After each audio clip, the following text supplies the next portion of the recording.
नमस्कार, आरती news Ganga news में आपका स्वागत है। इस वक्त की बड़ी खबर बता रहे हैं। सुपरस्टार संतोष रेणु हमारा साथ हैं। ये बताइए, कल से मीडिया में खलबली हो गया है कि पावर स्टार पवन सिंह के आपने क्या बोल दिए? जो भी बोले हैं आप सुनबे किए होंगे। ऐसा अभद्र बात आपको नहीं बोलना चाहिए कहीं ना कहीं। आपको अभद्र लगा? जैसे आपने बोला उस तरह से जो व्यवहार किए, उस बातों को लेकर कई मीडिया में खलबली चल रहा है। ऐसा नहीं बोलना चाहिए। मीडिया हैं तो खलबली तो होनी चाहिए, और उसमें भी अगर संतोष रेणु यादव का न्यूज़ चले तो खलबली तो जाहिर सी बात बनती है। किस बात के लेकर आपने बोल दिए? अब तो पूरी दुनिया कह रही है, इसमें संतोष रेणु यादव सिर्फ थोड़े कह रहे हैं, पूरी दुनिया कह रही है। अब जिनके बारे में बोल रहे हैं आप जाकर उठाइए ना, जा करके कमेंट में देखिए, कमेंट में आपको पता चलेगा। पूरी भोजपुरी के एक स्तंभ है यानी पवन सिंह, आप उनके बारे में इतना बवाल बोल दिए, इतना अभद्र बात बोल दिए कि मैं अपने चैनल पर नहीं बोल सकते हैं, क्योंकि ये गलत बात है कहीं ना कहीं। देखिए, भोजपुरी के स्तंभ हैं या बॉलीवुड के स्तंभ हैं या हॉलीवुड के स्तंभ हैं, स्तंभ तो गिरता है ना। बड़ा बड़ा इमारत को गिरते हुए देखे कि नहीं देखे, है ना। स्तंभ का भी एक एक्सपायरी डेट होता है, और हमें लगता है कि इस स्तंभ का भी एक्सपायरी डेट अब आ गया है। चूँकि ये हम नहीं, शायद आपके भी हृदय में लग रहा होगा। आप देखिए ना, इसे पूरी दुनिया कह रही है, इस चीज़ को महसूस आप भी कर रहे होंगे। लेकिन पवन सिंह काफ़ी भोजपुरी के चर्चित गायक हैं, ऐसा आपको नहीं बोलना चाहिए। क्या रीज़न हुआ कि ऐसा आपको अभद्र बात बोलना पड़ा? देखिए, गायक के तौर पे मैं सम्मान करता हूँ, बिल्कुल एक अच्छे गायक हैं, लेकिन एक अच्छे गायक या एक अच्छे क्रिकेटर या अगर आप प्रोफेशन में आप बहुत अच्छे हैं, लेकिन उसके साथ साथ अगर आपके पास अनुशासन नहीं है तो फिर आपकी सारी अच्छाई दब जाती है। तो एक अच्छे गायक के तौर पे मैं सम्मान करता हूँ। मैंने कहा है, उनकी गायकी पे मैंने तो थोड़े कभी उंगली उठाया है। आपने पहले आप सपोर्ट कर रहे थे, लेकिन एकाएक आप विरोध करना क्यों चालू कर दिए? हम कहाँ विरोध, उनके घर से विरोध स्टार्ट हो गया है। उनके घर से विरोध स्टार्ट है। उनके घर वाले भी तो पहले सपोर्ट कर रहे थे। संतोष रेणु आज विरोध की जो बातें कह रहे हैं, उनके घर के अगल बगल बहुत सारे लोग, महिलाएं हैं, पुरुष हैं, अब विरोध शुरू हो गया है। तो ये तो संतोष रेणु बोल रहा है तो अलग बात है कि बोलते हैं तो आवाज़ें बन जाती है। कहीं ना कहीं खलबली, आपके बातों को कहने से खलबली हो गया है भोजपुरी जगत में। कहीं ना कहीं सुपरस्टार हैं पवन सिंह, आपने अभी अभी जेल से भी आए हैं। अगर कड़ी एक्शन लेंगे पवन सिंह तो क्या होगा? क्या हो जाएगा ओकरा से? अगर मान लीजिए फिर अगर जेल जा सकते हैं, 2 महीना जेल आए हैं अपने अंदर से, उसके बाद अगर जाएंगे तो क्या होगा? क्या होगा? फिर जा कर के वहाँ 63 किलो से फिर 77 किलो के हो जाएंगे। आओ कुछ होगा, यानी वजन बढ़ाने जाएंगे आप? वजन बढ़ाने जाएंगे। अवरी तो 77 किलो के हुए थे, तो ओकर बाद 14 किलो बढ़ेगा तो 91 किलो के होने जाएंगे। तो लेकिन आपको माफ़ी मांगना चाहिए कहीं ना कहीं पवन सिंह से अपने लाइव आकर। मैं अपने समस्त यदुवंशी भाइयों से मैं माफ़ी मांगता हूँ कि इतना दिन तक मैं थोड़ा सा डाइवर्टेड था, मैं समझ नहीं पा रहा था। और इसमें अब जिसके बारे में बोल रहे हैं उनसे माफ़ी मांगने की तो कहीं से कोई बात ही नहीं आती है। कहाँ से आपको लगता है? ठीक है, आप लाइव में मत बोलिए, आप लाइव आपने पर्सनल तो मांग लेना चाहिए। पर्सनल मेरे कौन लगते हैं वो? अरे आप बड़े भाई कहते थे, बॉस कहते थे, आज क्या हो गया? कलाकार के तौर पे ना, कलाकार के तौर पे ना। कलाकार आप भी हैं, वो भी हैं। कलाकार के तौर पे तो मैं आज भी बड़ा भाई बोलता हूँ उनको, कलाकार के तौर पे मैं बोलता हूँ। लेकिन उसके बाद अगर ह्यूमैनिटी की बात अगर की जाए अगर, तो मुझे नहीं लगता है कि मेरा और उनका कहीं से कोई मेल होगा। मेरे सामने कहीं कहीं टिकते ही नहीं है वो, ह्यूमैनिटी के मामले में कहीं नहीं टिकते हैं। कहीं टिकेंगे तब ना, जैसे आप दोस्ती या दुश्मनी जो होती है वो अपने कंपैरिजन वाले से करते हैं, ठीक है। वो कलाकार के तौर पे, गायक के तौर पे मैं मानता हूँ उनको, मैं रिस्पेक्ट मैं करता हूँ, लेकिन एक ह्यूमैनिटी की जब बात आती है तो मेरे सामने कहीं टिकते ही नहीं है वो। संतोष जी, मैं चाहूँगा कि चलिए आपने माफ़ी नहीं मांगा, मैं चाहूँगा कि अगर अपने बड़े भाई यानी पवन सिंह हैं, आप अगर कुछ कहेंगे माफ़ी के तौर पर? हम तो यही कहेंगे कि आप अपने जीवन और अपनी जो कार्यशैली है, रहन सहन है, जो आपकी जो पॉलिटिकल जो माइंड है ना, जो साजिश करके जब कोई खरा बोले तो चुपके से साजिश करके जो आप जो कांड जो करते हैं ना, ये सब करना क्या कांड कर दिए हैं? खुलासा कीजिए ना कि आप जेल के अंदर थे, आपने जा रहे थे तो आपने खुलासा कर रहे थे कि पवन सिंह के साजिश। संतोष रेणु यादव को दूध पीता बच्चा है हैं?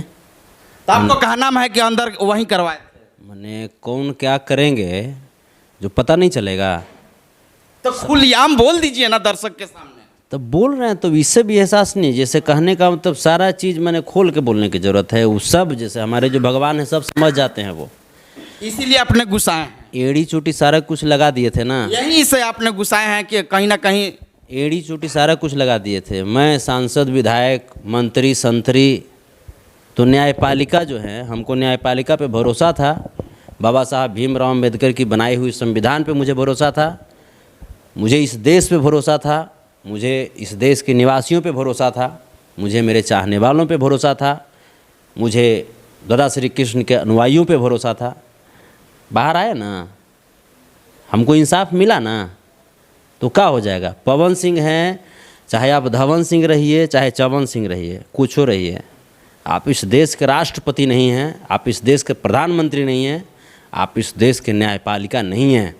इस देश में आप पैसे के बदौलत और पावर के बदौलत किसी को बहुत हद तक परेशान तो कर सकते हैं, पराजित नहीं कर सकते हैं। और उसमें भी जब संतोष रेणु यादव की बात आए तब तो बिल्कुल नहीं, क्योंकि हमें न तो किसी पैसे के घमंड होता है, ना मैं किसी शोहरत के बदौलत में चलता हूँ, मैं अपने ऑडियंस के बदौलत चलता हूँ, मैं अपने देश पे मैं गर्व करता हूँ, मैं अपने दादा श्री कृष्ण के अनुयायियों पे गर्व करता हूँ, दादा श्री कृष्ण के रास्ते पे चलते हुए संविधान पे विश्वास रखता हूँ, न्यायपालिका का मैं सम्मान करता हूँ। लेकिन आपने ये बताइए, आपने इतना बवाल कर दिए, ऐसा अभद्र नहीं बोलना चाहिए, और कोई शब्द बोल देना चाहिए। कौन शब्द बोल दें? आप ही बोल दीजिए। नहीं कि भाई चलिए मैं नहीं जानता हूँ, पवन सिंह के मैं नहीं जानता हूँ, ऐसा बोल देना चाहिए। लेकिन ऐसा आपने शब्द का प्रयोग किया है कि कहीं ना कहीं भोजपुरी में खलबली है। खलबली मचेगा नहीं जब संतोष रेणु यादव के आप मान लीजिए कि टॉर्चर कीजिएगा तो खलबली तो मचबे न करेगा, खलबली मचेगा। क्या टॉर्चर है भैया बताइए ना। बोल तो दिए, आप साजिश करके मैंने जहाँ पे आप हमको भेजे तो आपको लगा था कि संतोष रेणु यादव टूट जाएगा, तो आप वहाँ पे भेजे तो वहाँ सुपर स्टार के तक काम से फुर्सत नहीं है। ये क्या हो गया कि आपको वहीं केस किए थे कि कोई और दूसरा? बोले ना कि दूध पीता हुआ बच्चा संतोष रेणु यादव नहीं है। और जहाँ तक बात आप जो बोले सुपर स्टार या डुपर स्टार या भूपर स्टार, हमको समझ में नहीं आता है।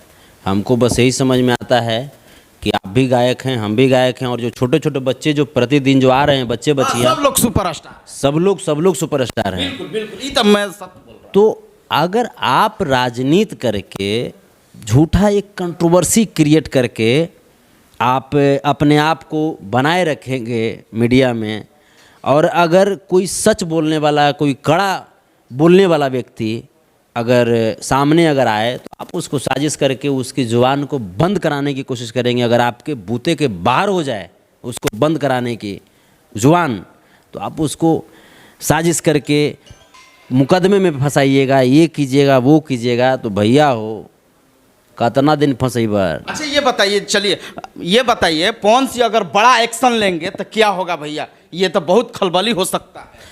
बड़ा एक्शन लें, चाहे तिगुना चाहे चौगुना चाहे सुपर बड़ा एक्शन लें, ओकरा से का उखड़ जाएगा संतोष? लेकिन ऐसा नहीं बोलना चाहिए। ओकरा से कुछ उखाड़ लेंगे का हमरा? चलिए ठीक है, हम लोग एक मापदंड में बात करेंगे, झगड़ा नहीं करिए। और ऐसा आप फिर बयान दे दीजिएगा तो कल से ट्रेंडिंग चलना चालू। नहीं, आप जो बोल रहे हैं कि बड़ा एक्शन लेंगे, तो बड़ा एक्शन किसको बोलते हैं? हमको न्यायपालिका पे भरोसा है। न्यायपालिका से ऊपर है क्या पवन सिंह? बिल्कुल नहीं है। देश से ऊपर है क्या? बिल्कुल नहीं। तो हमको संविधान पे भरोसा है, न्यायपालिका पे भरोसा है, और मुझे न्यायपालिका ने न्याय दिया है। मुझे जज साहब ने जो भी न्याय दिया है, हमको गर्व है। मुझे अपने देश पे, अपने संविधान पे, अपने न्यायपालिका पे मुझे भरोसा है।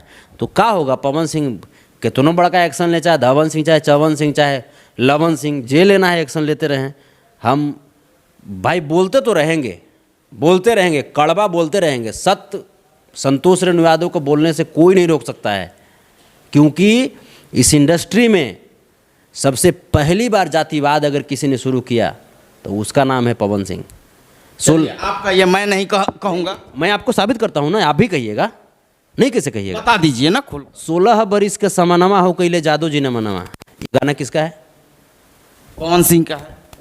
क्या इस गाना के पहले खेसारी भैया का कोई गाना जातिवाद पे आया था? क्या संतोष रेणु यादव का गाना कोई आया था? क्या छोटू छलिया का गाना कोई आया था? बोलिए, नहीं आया था। आपने जातिवाद शुरू किया है और आप बोलते हैं कि हम जातिवादी नहीं हैं। आपको पूरी पब्लिक से माफी मांगनी चाहिए। 100 हत्या करके आप बोलेंगे कि हम साधु बन गए, सन्यासी बन गए। 100 चूहा खा करके बिल्ली चली हज को, हैं? चलिए ठीक है संतोष जी, ये बताइए संतोष जी, बड़े स्टार हैं कहीं ना कहीं पवन सिंह। मैं पवन सिंह के बारे में आपको बाइट लेना चाहता हूँ। ये बताइए कि भविष्य में आप फिर आपका सामने आएंगे, आप साथ मिलेंगे कि नहीं मिलेंगे? छोटे स्टार आपको कौन नजर आते हैं? हमारा कोई स्टार नहीं है, सब लोग स्टार हैं। तो फिर आप ये बताइए, पवन सिंह के सपोर्ट करते थे, फिर खेसारी जी के आप प्रमोट करना चालू कर दिए। मैं किसी को प्रमोट या किसी को डिमोट नहीं करता हूँ। खेसारी जी मेरे बदौलत हैं क्या? खेसारी जी की अपनी संघर्ष, अपनी उनकी मेहनत, अपनी डेडिकेशन, उनकी बहुत सारी सेक्रीफाइसेस है, जिसके वजह से आज खेसारी लाल यादव हैं या संतोष रेणु यादव हैं या प्रमोद प्रेमी यादव हैं या जो भी स्टार हैं, सब उनका अपना मेहनत है। ये ऑडियंस जो है भगवान रूपी, इनका आशीर्वाद है। हमारे कहने से खेसारी जी स्टार बने हैं या हमारे चाहने से? ये गलत बात है। खेसारी जी की अपनी मेहनत है। चलिए ठीक है संतोष जी, आपने माफ़ी नहीं मांगेंगे। हम तो बहुत प्रयास थे कि हो सकता है कि आरती न्यूज़ पर एक बड़ी लेवल तक जाएगा माफ़ी, लेकिन नहीं मांग रहे हैं आप। नहीं, माफ़ी तो उनको मांगना चाहिए ना, उनको ऑडियंस से माफ़ी मांगनी चाहिए, भोजपुरी से माफ़ी मांगनी चाहिए। कभी बोल देते हैं कि हम हमारा से ऊपर केहू नहीं कहता। कुणाल सिंह कहाँ गए हैं? भरत शर्मा जी कहाँ गए हैं? गोपाल राय हैं, मनोज तिवारी जी हैं, रवि किशन शुक्ला जी हैं, दिनेश लाल यादव जी हैं, छोटू छलिया जी हैं, असंख्य हैं, भिखारी ठाकुर जी हैं, हनुमान पाठक जी हैं, गायत्री ठाकुर जी हैं। वो तो अलग बात है, लेकिन जो आपने बात बोला है अभद्र, उस बात को लेकर की, ताकि भोजपुरी में जो विवाद चल रहा है रुक जाए। तो माफ़ी मांगने के लिए बोलिए उनको। अरे आपने बोल दिए हैं नो। अरे तो पहले वो माफ़ी हमसे मांगे ना। पहले जो साजिश करके या हमारा दादा श्री कृष्ण के घर तक पहुंचा देलें, इतना बड़ा पुण्य के काम कैलें, उसके बारे में पहले जा कर के उनको बोलिए कि ऐसा नहीं है कि हम उनके बड़े भाई हो जाएंगे। बड़े भाई वही रहेंगे। ये मानते हैं कि बड़े भाई हैं। अरे उम्र में हमरा से बड़ा हैं, बूढ़ा हो गए, सठिया गए, उनका दिमाग उनका अब काम करना बंद कर दिया है। चलिए अभी हम जवान हैं। ठीक है, आप जवान रहिए। और पवन सिंह बुढ़ा गए, कोई दिक्कत नहीं है। सच्चाई बात है कि बुजुर्ग आदमी हो गए हैं। सच्चाई बात है कि बुजुर्ग आदमी हो गए। लेकिन आपको नज़र में प्यार तो है, दिल में प्यार है पवन सिंह। देखिए, बड़े भाई तो हैं, बड़े भाई तो हैं, चाहे वो हो जाए जैसे, और हमारे लिए सब बड़े भाई हैं। हम छोटे छोटे भाई को भी भैया बोलते हैं। काहे से कि हमको ऐसा लगता है कि भैया जब उनको बोलते हैं तो हमको लगता है कि हम अभी यंग हैं। अच्छा ये बताइए, दिल से आपने बोलकर आप कहीं ना कहीं पवन सिंह से प्यार करते हैं कि नहीं? हम भोजपुरी इंडस्ट्री के सभी कलाकारों से प्यार करते हैं। पर्सनल मैं पूछ रहा हूँ पवन सिंह। उसमें पवन सिंह बाहर हैं क्या? उसमें पवन सिंह बाहर हैं? भोजपुरी साहब बाहर मानते हैं पवन सिंह को? बिल्कुल नहीं। तो बस आप जान जाइए, मैं भोजपुरी के सभी कलाकारों से प्यार करता हूँ, चाहे वो बड़े कलाकार हों हमसे उम्र में या महिला कलाकार हों, कोई भी हो, जो नए नए बच्चे आ रहे हैं उनसे भी बहुत प्यार करता हूँ, उनका भी बहुत सम्मान करता हूँ। तो पवन सिंह इससे बाहर नहीं है। लेकिन माफ़ी मांग लेना चाहिए पवन सिंह को ना, बिल्कुल। अभी आप लाइव हैं तो आपको बोल देना चाहिए कि चलिए नहीं, रियली पवन सिंह की तरफ से जो हुआ वो गलत हुआ। उनको ऑडियंस से माफ़ी मांगनी चाहिए, हमसे नहीं मांगी। हमसे चलिए आप ऑडियंस से मांग लीजिए। समस्त जो कृष्ण। आपका दोस्त जी एक खूबसूरत अपने बड़े भाई पवन सिंह के लिए एक सुनहरा गीत हो जाए तो अच्छा रहेगा। मैं भोजपुरी इंडस्ट्री के लिए और भोजपुरी के जो चाहने वाले जो जितने भी जो मेरे भगवान रूपी श्रोता हैं, उनके लिए मैं एक गीत में सुनाना चाहूँगा। खरीद न पाए कोई व्यापारी, खरीद न पाए कोई व्यापारी लाख टका धन तोल, इश्क बड़ा अनमोल रे मनवा, इश्क बड़ा अनमोल। इसका दूसरी मैं पहला ही अंतरा मैं सुनाता हूँ, एक अंतरा छोड़ देता हूँ क्योंकि बहुत सारे लोग आप समझ रहे हैं तो चोरी का मामला हो। तो कोई दिक्कत ना, लोग चुरा लें, कोई दिक्कत नहीं, मेरा किस्मत थोड़े ले लेंगे। आज सब लोग ऐसे भी जानते हैं कि गरीब बालक है, तो इसका गाना मत चुराओ यार। इश्क है पूजा, इश्क इबादत, इश्क गुरु का तीरथ, इश्क है कान्हा, इश्क खुदा है, इश्क गुरु का मूरत मूरत, इश्क गुरु का मूरत, इश्क खुदा की देन है रेनू, इश्क खुदा की देन है रेनू, अमृत पावन घोल, इश्क बड़ा अनमोल रे मनवा, इश्क बड़ा अनमोल। चलिए, इस गाना से साफ जाहिर होता है कि कहीं ना कहीं पवन सिंह से बड़ा प्रेम रखते हैं। सब लोग से रखते हैं। नहीं, मैं पवन सिंह के बोल रहा हूँ कि प्रेम करते हैं, कहीं ना कहीं बड़े भाई जानते हैं आप। हाँ, सब लोग से, हम तो आपको पहले भी बोले हैं, पूरी इंडस्ट्री से प्रेम करते हैं, आपसे प्रेम करते हैं, जो कैमरा मैन हैं उनसे प्रेम करते हैं, जितने भी हमारे सहयोगी हैं उनसे प्रेम करते हैं, पूरे जनता जनार्दन का प्रेम। लेकिन इस गाने से बहुत मोहित हो रहे हैं दर्शक लोग, सुनेंगे तो अच्छा है। वो लोग मेरे भगवान हैं, वो लोग ही मोहित हैं तब हम जिंदा हैं, ना तो हमारा सड़ा देता लोग जलवे में। कुछ हम लोग खास बातचीत किए जो कि कल से खलबली चल रहा है, जो अभद्र बात बोले, अपना राय दिए। एक छोटा सा कैमरामैन सहयोगी के साथ मैं मनीष कुमार, आरती न्यूज़ लाइव, पटना, बिहार।